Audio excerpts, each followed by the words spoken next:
My name is Broom, and this is how I live with style.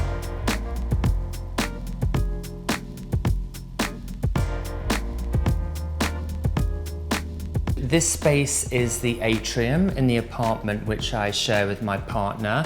The whole building is actually an old fire station, but all the rooms in our apartment come from this central space. Moving from the atrium upstairs on this side takes you into the kitchen, which you have a really nice view of this space. And then moving on to this side, we have the living room and the garden area, which is more of a relaxing area, and then the primary bedroom.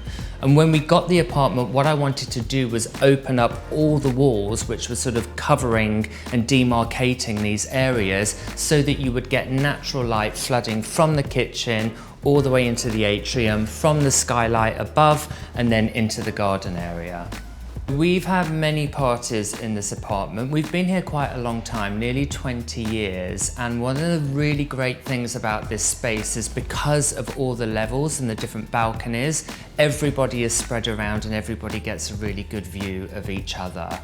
I think some of the most important parties that we've had are for milestone birthdays. So we had a 40th birthday here where we had nearly, I would say, 120 people in the building, outside, and then we all went onto the communal roof to have a firework display. As well as there being a lot of vintage items in this space, which I love to collect, I also have my own furniture pieces in here. The main one which you can see here is the hanging hoop chair. This piece I designed in 2015.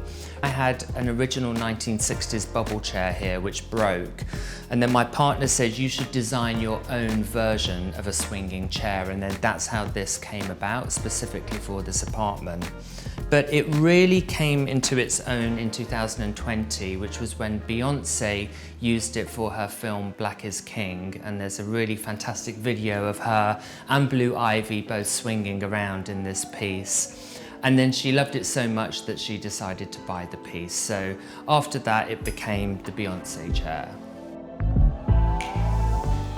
So this is the kitchen area of the apartment, and as you can see, it has really nice views looking into the atrium and then also into the living room and the garden.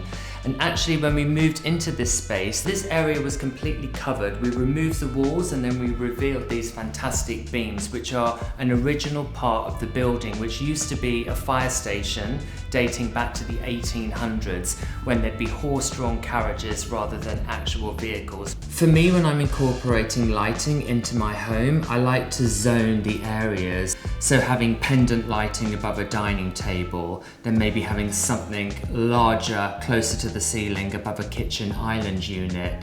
Making sure that you also have table lamps or standard lights, and don't forget wall sconces. You need to have these pockets of light everywhere that bring warmth but also bring practicality to the space as well. The kitchen design is super minimal. I really like a contemporary kitchen, and one of the things that I wanted to do was just to make it all white in a matte finish so that I guess that it wouldn't date. I didn't want to have a kitchen with very vibrant or interesting surfaces or finishes that I was going to go off in the next few years. There's also very little out on the surface, which is probably a reflection of the fact that I'm an absolutely hopeless cook, but also a real minimalist at heart as well. I always think that if you put one object out, whether it be a bottle of olive oil, you're going to have it joined by a bottle of balsamic later on, and then some salt, and then it all just sort of goes to hell. And for me, I need to have everything as clean and as minimal as possible. As well as all the surfaces being clear, I actually like all the cabinets to be clear as well. So you'll notice that there are no door handles or doorknobs on these, and that's really because I've never found a doorknob or door handle that I particularly love. But I do want the cabinetry to sort of blend into the space rather than scream out as a kitchen. I always think that natural light is so important in any home, even if it's minimal. As soon as you get natural light into the space, I think it lifts the spirits. For me, with any interior design, I always look to the architecture of the space first and then build around that. So one of the light fixtures that I incorporated into this space, which I think works brilliantly well from my own collection, is our Chant chandelier. And that essentially is inspired by architectural glass blocks from the 1970s. And even though it's from a different era, it's still very industrial, so it goes very well with these Victorian beams. And then what I wanted to do, which I just launched, was a new product, which is a portable table lamp version of this light fixture, which you can adjust the dimming settings. And the wonderful thing about this kind of product is you can literally put it absolutely anywhere in those very hard to reach and difficult places where you don't have an outlet. You'll have noticed I don't use a lot of colour in my home, and I think that probably as a designer, where my profession is so much about various different colours, objects, textures, finishes, materials, when I'm at home, I want to have some kind of serenity, and I'm a minimalist at heart, so I enjoy living in this way, but I also enjoy the fact that things can be tactile. So having different surface finishes, even if they might be in the same color palette, is really important. The texture on these vases, the flat mattness of the Korean work surface really gives another layer to an interior that isn't as obvious in using colour or maximalism. This is my home gym, and it was originally a guest bedroom, but after COVID, when we realised that I'd had no visitors here for at least 2 years staying over, I kind of wanted to reconfigure the way that I live in this house, and I wanted to actually use every single room in the building. I always think about the amount of time I spend in all the areas, and if I'm not spending much time in there, I like to think of a way that I could utilise the space so that I could actually use it. So this home gym is perfect for that. The rower is a kind of beautiful work of art in itself. It's a water rower. One of the lighting objects which I created just behind me here is the ring light. And the other piece behind me, which is the clock, that's a piece from the 1950s. It was reclaimed from a railway station in Germany. Having the clock in this space does give me the opportunity to look at and say to myself, oh, when is this going to be over?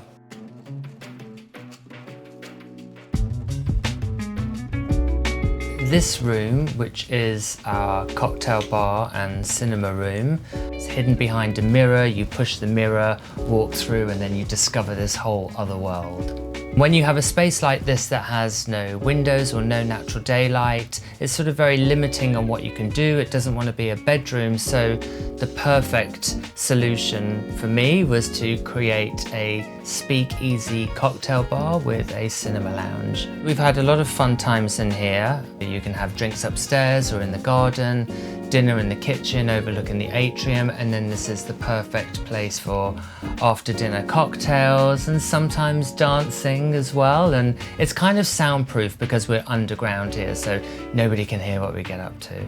The piece that I'm sitting on at the moment is a very famous sofa. It's the DS11 sofa, which is by Desade, which is from around the late 60s, early 70s period. I bought it in the early 2000s for next to nothing, and now it's really a collectible piece. The reason I chose this colour is because I do tend to shy away from colour. In the rest of the apartment it's very muted, so again, because it's an unexpected environment, I wanted to have something that was very vibrant, quite sexy, quite moody, so red seemed like the perfect colour.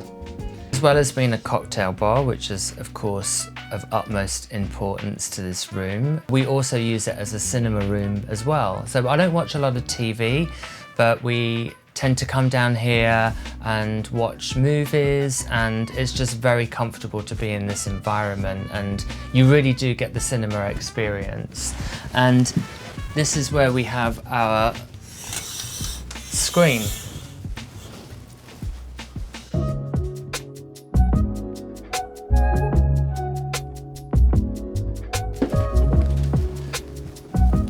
So this is the primary bedroom, and the thing about this space is it's compact, but it's also a really unusual shape, and it's actually quite difficult to work with because it's almost triangular. So what I wanted to do was almost expand on that idea by creating an optical illusion with mirrors, and then by extending the space into the bathroom. So you can actually see what I did was create a glass wall, so the bathroom and the shower is completely part of the bedroom, and then this is reflected opposite a set of mirrors which form the wardrobes. So everywhere you look, when you combine it with these upholstered padded walls which add a sense of warmth to the space, it creates an almost optical illusion that's sometimes a little bit disorientating. When people come in here, they're not quite sure if that's a mirror or if it's glass, and I actually like that disorientation. I actually find it quite comforting for some reason. The reason why I upholstered the walls was to add a sense of softness. When you're working with so many right angles and different sections, it felt like it needed a little bit of softening and some texture.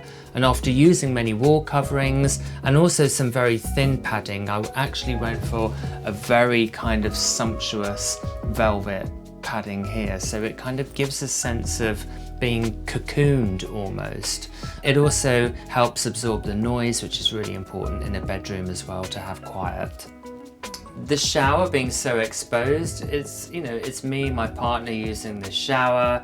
Nothing we've not seen before, we're not doing it in front of guests, so therefore it doesn't matter to me that it's open. For me, it was a kind of quirky touch to the space as well, which I kind of like. And actually to be able to shower in here, feel like you're showering in the room itself rather than enclosed in a tiny bathroom, which so many bathrooms are, especially in London, it's actually quite liberating. The apartment has a very unusual layout, starting with the atrium in this room, which essentially has all the other rooms leading from here onto 3 different levels. And where I am now takes us into the living room and then into the garden. So this is my living room, and pretty much just relax in this room. It's quite comfortable, sometimes read a book. This is my bookshelf with many of my coffee table books that I collect. I've got a number here, some in my showrooms as well, and they move about. This unit is probably about as cluttered as it gets in this apartment. And I've also got some things that have a lot of sentimental value to me on here. This piece, which is a Murano glass vase, which I bought late 90s. I got it from Portobello Market, and it was probably the first interiors object of any kind of value that I bought. I actually lived in Portobello for many years when I first moved to London. I actually had a market stall in Portobello Market for a hot minute, selling mirror frames that I used to make, which didn't do particularly well, but I think I spent more than I actually earned. This is a piece which I designed for Wedgwood. It was part of a collection, 2017. It's a very, very precious piece. It's limited edition and also sentimental because my mother's in there at the moment. One of the things that I loathe in houses are things like radiators or the kind of functions of the house that really don't fit into the space, that we think we ignore, but actually they're very, very visible. So these radiators we actually bought when we first moved in here, and they were shipped from Italy. They are kind of works of art in their own way. It almost looks like some kind of architectural detailing than a radiator, and we painted them out in the same colour as the wall, so you lose them even more. So they become a kind of a feature of the room, but also very functional. When I bought these, it was quite difficult to find something like this, but nowadays I think you can go into a lot of stores that would sell radiators, maybe a little bit more high-end, and you'd be able to find something similar. The last thing that I wanted to show you was my garden, and anybody will tell you who lives in a flat in London, to have any kind of outdoor space is a privilege. So I love having this area, sitting out, lounging, having food, having a cocktail, reading a book. Really love it. I'm not a keen gardener, but I know how to dress a garden, and I know how to put a few throws and some pillows on there, which is good enough. Thank you for joining me in my home. I hope you've enjoyed the experience of showing you around my apartment. Please make sure you subscribe to the Times Life and Style YouTube channel.